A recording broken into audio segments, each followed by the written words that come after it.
This is the weekend edition of Fear and Greed, daily business news for people who make their own decisions. I'm Michael Thompson, and good morning, Adam Lang. Good morning, Michael. Now, Adam, our weekend show is all about the two of us each nominating what we think is the biggest business story of the week, the most remarkable business story, a sleeper story, one that's flying under the radar a little bit or that we think isn't getting the attention that it deserves, and then our favourite business-related story. Now, every week we are joined by a judge to pick a winner because it is a competition. It is a very fierce and ferocious competition. And that judge is usually you, Adam. Yeah. And it's usually me versus Sean Aylmer, and Sean sometimes wins and you're sometimes a very biased judge. Anyway, you are stepping in to compete today. So that means that for our judge, we go to another member of the Fear and Greed family, Jennifer Duke, economics correspondent for Capital Brief. Jen, good morning. Good morning. I'm glad I'm part of the family. That's really nice. Oh, you certainly are. And just like any good family, there is some tension. That's true. That is true. And we need someone to step in and adjudicate. And that is going to be you today, because I'm looking forward to taking on Adam here, because Sean's beaten me many, many, many weeks. And I just feel as though I have rigged this enough with my story choices that I've got this one in the bag. But because I'm magnanimous, Adam, you may go first with the biggest story of the week. Well, thank you, magnanimous Michael. That's right. Jennifer, this week, Canberra drew the business world's attention, making it the biggest fear and greed story of the week. What do I mean by Canberra? Well, first, the Labor government is making a submission to the Fair Work Commission's annual wage review, recommending it ensures real wages do not go backwards. It wants a pay bump for Australia's lowest income earners in line with rising prices. Unions want a 5% annual increase. Business groups want to keep it to 2%. Second, a major piece of legislation directly affects business in this country. It started with the Greens seeking to give courts the ability to break up big businesses with too much power. For instance, supermarkets that might be being accused of price gouging. The Business Council of Australia came out swinging against the proposed extreme powers, warning it will worsen the cost of living crisis and could be applied to any industry, not just supermarkets. The extraordinary thing is that the Nationals would support it, especially on behalf of farmers. That prompted Liberal leader Peter Dutton to step in with his own similar policy to stop them tying up with the Greens. Now, last on the Canberra list is climate. Under new legislation proposed, big companies must provide more reporting on their climate impact.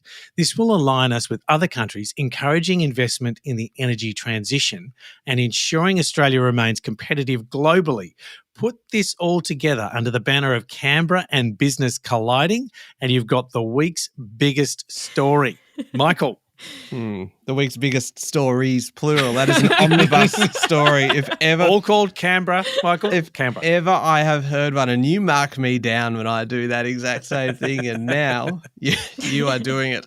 Anyway, look, it's a good. It is a good story. But Adam, this week, everybody is talking not about Canberra, not about politics. What? They are talking about property this week, Adam. The weekend leading up to Easter was an absolute bumper for auctions. 3,356 homes went under the hammer, and you have to look back 2 years to Easter 2022 to see a number bigger than that, as long as you kind of close your eyes to get past October of last year when there was a roughly equivalent number. But that is a minor detail, and we're not going to focus on that because it kind of discredits my argument just a wee bit.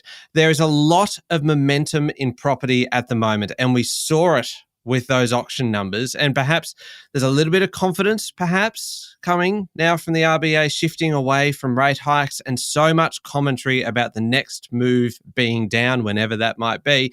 And that is not the only reason that property had such a big week. Some extraordinary stats from CoreLogic that revealed properties sold in the last quarter of last year delivered a median gross profit of $310,000. I think that's pretty incredible. And the median time that those properties have been held for is 9 years, right? Though there was a spike, and I think this is fascinating. And I'm just going to, I know you love detail, Adam, and I know, Jen, you also appreciate detail. So indulge me for a second with this.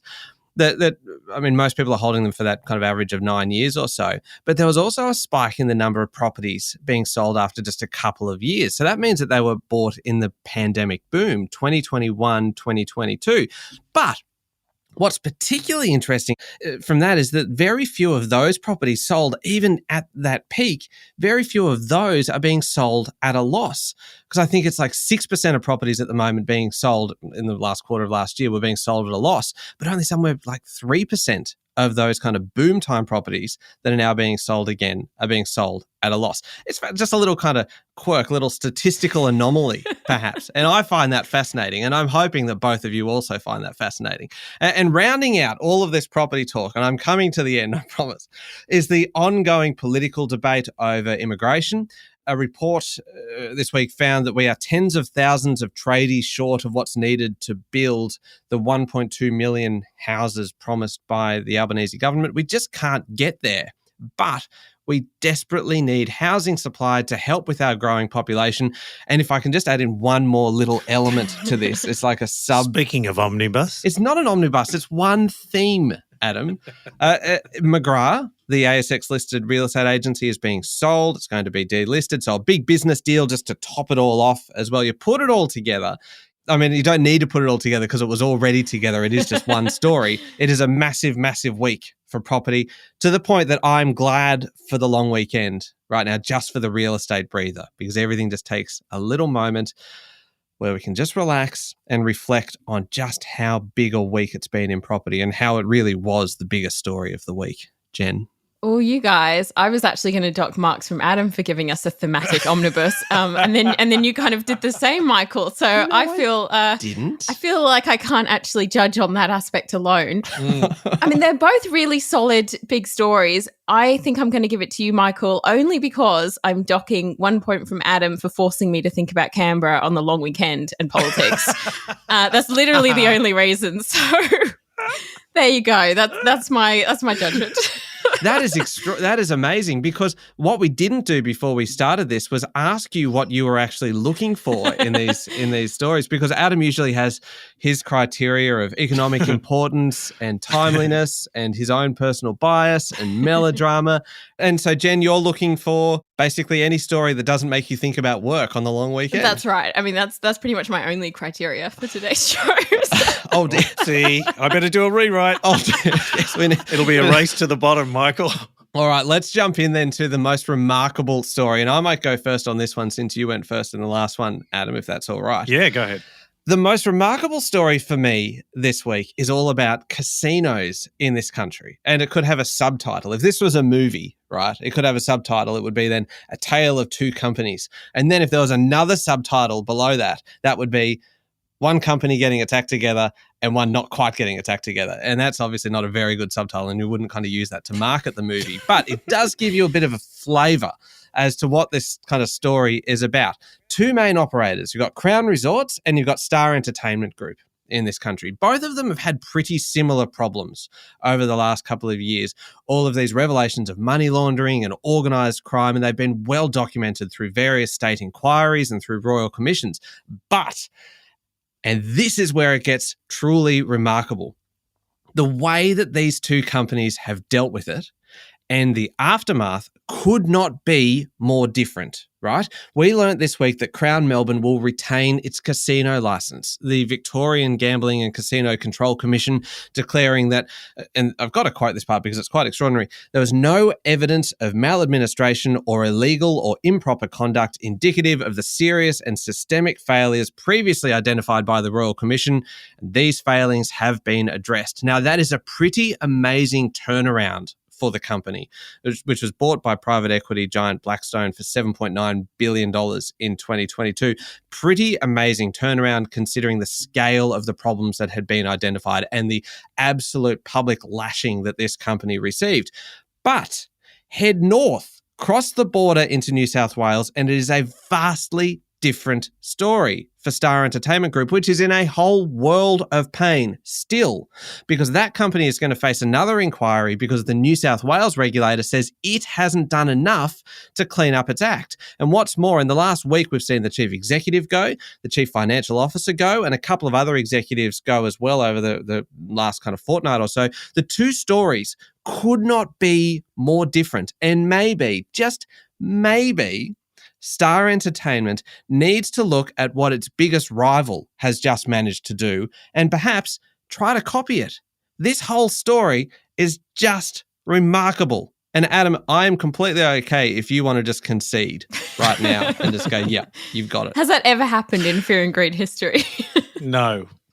Nor shall it. I thought maybe long weekend, maybe you're kind of feeling like, you know Just what, I want to get tapping out of here. Yeah, I'm done. All right, Adam, what have you got? Okay, remember, this is not likable or dislikable category. It's about the most remarkable story. And to me, this week is absolutely remarkable. It's never a good sign, is it, Jen? No. When Adam has to kind of readjust the categories. add in a few little kind of qualifiers and disclaimers before he starts. Anyway, sorry. An early flourish. Okay, it's absolutely remarkable to me that this week Trump media may have made the ex and maybe next President Donald Trump very rich. So amongst the normal distractions of his life, from multiple legal challenges to political campaigning, Donald Trump has found a way to vastly increase his wealth and enter the world's top 500 richest people.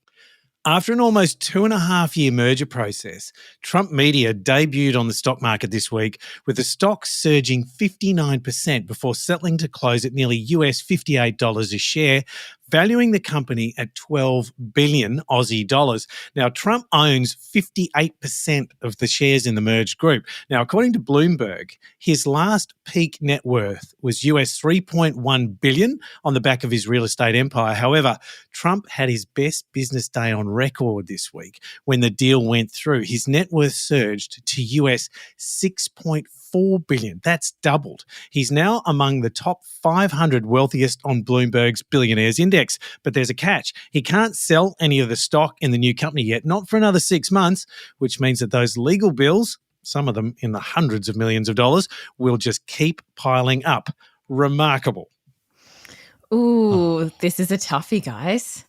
Gosh. No, it's not. Oh, It's an easy win to Trump. It's an interesting one, and I'll tell you why, because there is subjective bias in this one for me, because my partner used to work at Star Casino, so I'm fascinated by everything that happens at Star, just for that personal link into, seeing a little bit behind the scenes at that place. However, And I didn't know that. I didn't know that I know you at didn't all. know, which I was like, you've managed to tap into an unexpected source. He's done well there. Of inspiration. And I actually did love your melodrama. Goodness me, 2-0. Well, I just feel like Trump is definitely the most remarkable of the week for me, because no one was really expecting Trump media to go so well.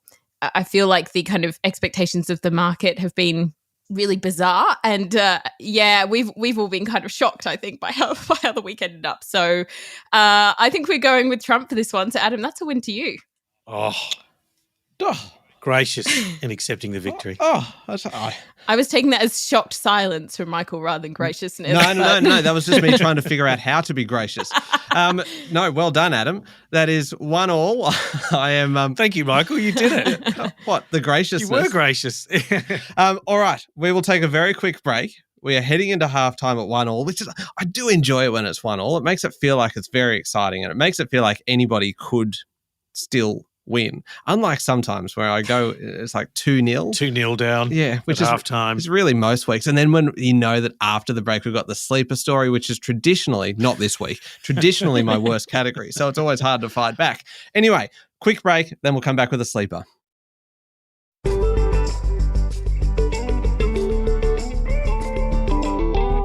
All right, Adam, we are looking for a sleeper story of the week. So the sleeper is a story that's maybe not getting the attention that we feel that it deserves, or is maybe flying under the radar a little bit, and we are going to shine the mighty spotlight of Fear and Greed upon that story. Would you like to go first on this, Adam? Certainly. So, Jennifer, my sleeper story this week, I think, is a ripper. and comes with possibly the best slogan of the year. So first, Jennifer, who doesn't love the sun? Oh, it gives us life. Not only that, but it also gives us joy. And it gives us energy too, Jennifer, the best kind of energy, renewable energy. This is sickening. And this week, the federal government committed $1 billion to the new Solar Sunshot program. What a name. The government hopes Australia can capture more of the global solar manufacturing supply chain. So at the moment, 1 in 3 Aussie households have solar panels. However, only 1% of them are made in Australia. And the government wants to shift this, including driving investment into solar panels in the Hunter region, where the government announced this new scheme. The full details are yet to be published, but it will include supply chain support, production subsidies and grants. This is a sleeper story because we might have witnessed the birth of a new industry in Australia this week. It's only going to get bigger from here. The opportunity here is absolutely enormous for Australia, green energy and the world. Go Sunshot Solar.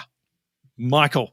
Oh, that's a good story. That is actually a very good story. And unfortunately, I happen to know that renewable energy and solar power is a particular favourite of Jen's here. So, well played, Adam. But this sleeper story that I'm putting forward, I think is actually the best possibly of the year.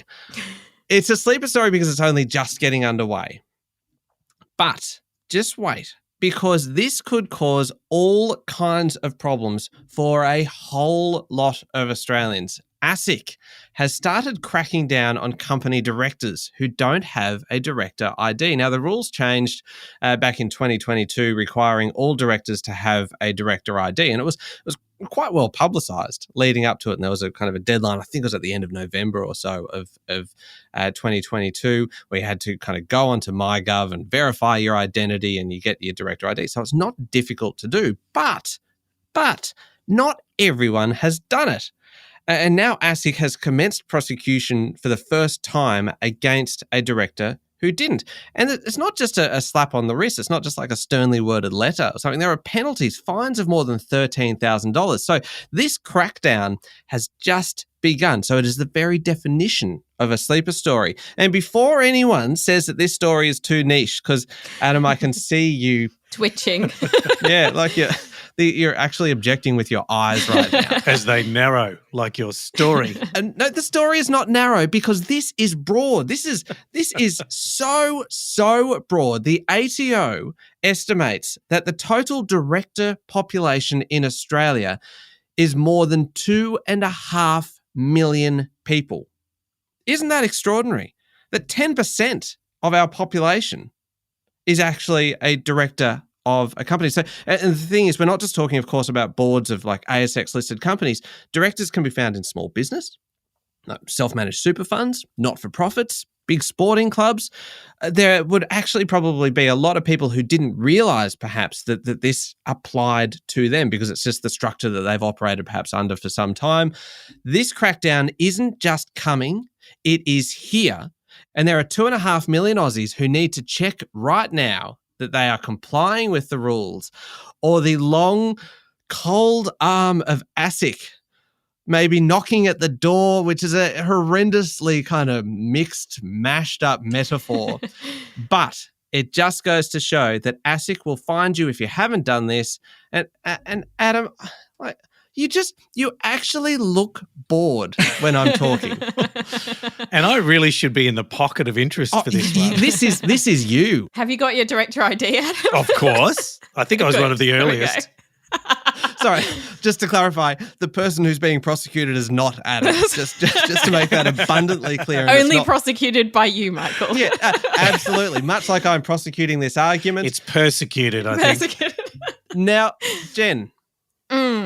Do you agree with me that is not a niche topic? 2.5 million people. And there's probably a lot of people going right now going, oh, I hope it doesn't apply to me. I hope I'm not going to get a $13,000 fine in the mail. Like, this is broad, right? You do agree, right?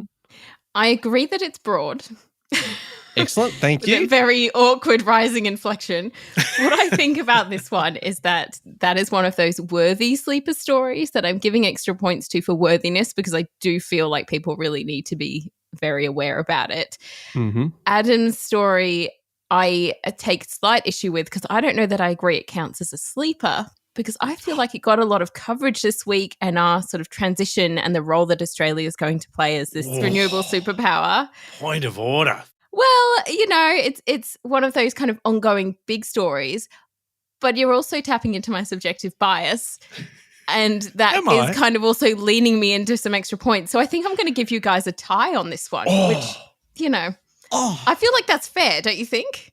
Oh, it's more than fair. It is welcomed. It is appreciated. Level pegging as we go into the last story. Oh, that is amazing. So here we are, 1.5 to 1 point. Is that right? That's right. Stretch up, Michael. This is how sure I was about to lose that one. I'd already written down the score as 2-1 to Adam. 2-1 to Adam. So, favourite story of the week. So you went first in that. Sleeper? Yeah, you go ahead, Michael. So I'll go first. Good, I can't even keep track of where we're up to in this show. Have I got you on the ropes, Michael? No, never on the ropes. You will not shake me. My confidence is unshakable. You cannot go past chocolate, Jen, for the favourite story of the week, because it is Easter after all. And Jen, I don't want to sound threatening at all, but if you do not award me the points for this, you will be the Easter equivalent of the Grinch. I don't know whether there is an Easter equivalent of the Grinch, but you will be it. It will be Jen. Chocolate prices are set to soar. Cocoa futures, cocoa obviously being a key ingredient in chocolate as well as other things, well, they are climbing. They have doubled this year to above $10,000 for the first time ever. It is one of the top performing commodities for a few reasons, partly due to new EU sustainability rules, but also other factors like bad harvests due to poor weather in particular parts of the world. Chocolate producers wearing the cost, and in turn, who's going to be the next to cop it? That's right, it's John and Jane Chocolate Lover, the everyday consumer. The price spike is coming, but because I'm the opposite of the Easter Grinch, I've got some good news for you. The good news is that spike, that chocolate price spike that we know is on its way, it's not here yet. Analysts say it might be another 6 to 12 months. So I can see the question that you are both wanting to ask. Why is it my favorite story? Because it all sounds like bad news, right? Well, the reason that it's my favorite story is because we can use this story as an excuse to indulge this weekend. Get in now, make the most of it, eat chocolate until you burst, because next Easter it might be too expensive and we'll just all be wrapping up rocks and things in foil and pretending that we've got eggs, because no one will be able to afford it. It's like apocalyptic Easter next year. There you go, Adam. What have you got? Well, my story doesn't need to come with a health warning, I hope. Don't eat rocks. There we go. Now, Jennifer, I may be going a little narrow with my favourite story of the week, but I'm backing this one in. Oh, God. Yes, it is a pet project of mine. Some would even say it a life quest or an economic love story for tax reform. Oh, dear Lord. Say the word, Jen, and I'll turn off his microphone. You have the power. Yes, I say to tax reform, cue the music for this one and make it an epic soundscape as you hear the words of one of our foremost business leaders in Australia extolling the virtues of, yes, tax reform and making the case plain. Commonwealth Bank of Australia CEO Matt Comyn spoke at the Australian Financial Review Banking Summit this week, and he went off script to let his real thoughts out and give a nod to some of the brilliant ideas circling generations of political minds that have never landed, or they haven't yet, but they might be getting closer to reaching Australia. To boost Australian productivity, Comyn encouraged the government to be bolder and offered, and this almost makes me emotional with inspiration. Listen to this. Simplify personal tax. GST, increase the rate from 10 to 15% and broaden the base. Bold and worthy. Abolish state payroll tax and stamp duty. Yes, I hear Australia cheer. A new tax on tech giants. Crack down on cash economy payments. savings on NDIS and government services, compensate low-income pensioners and welfare recipients with $20 billion. This is productivity, Australia. This is genius. Matt Common, you are my latest economic superhero. Oh, I love hearing Adam almost burst into song talking about tax. and you could even see when he was talking about simplifying personal tax, his eyelids were fluttering. It was like, my cheeks flushed with colour.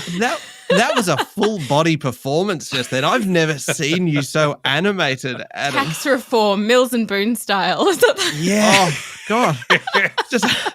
it feels like Adam needs a drink of water and we both need a fan. It got steamy in here. What do you think, Jen? Tax reform versus chocolate. I know it's tough. Oh. And need I remind you, Jen, that at the beginning of the show, you said that you would be marking down any stories that got close to the economy. So just going to leave that there. Oh.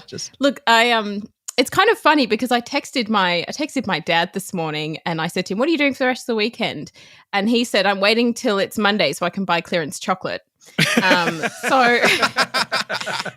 feel like, given that sort of looming down at me, this sense that I need to hoard all the chocolate ahead of next year and hope that those expiry dates will last out. Yes. Cocoa prices are probably my favourite story of the week as well. So I'm giving this one to Michael as much as I'm loving the tax reform story and the enthusiasm with which that was delivered. Oh, Adam won't even realise that he's lost this one. He's actually in some other euphoric state at the moment. I'm just changing the record player to side B, doing some more music. Oh, golly. Adam, wow. So how about that? 2.5 to 1.5. That's a close match. That was actually pretty good and a good result. And you won, Michael. Well played. Oh, well, thank you, Adam. Well, actually, first, thank you, Jen. I think you've done an admirable job of stepping in today. And obviously, I wouldn't say that if I hadn't won.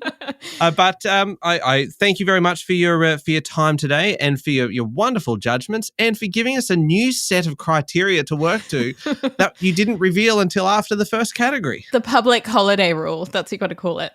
Oh, the public God, we've got so many shifting rules on this show. We're going to have it's going to end up being like the award wage system in Australia, kind of so many different rules for different kind of... I feel like you might get some hate mail on the back of that one.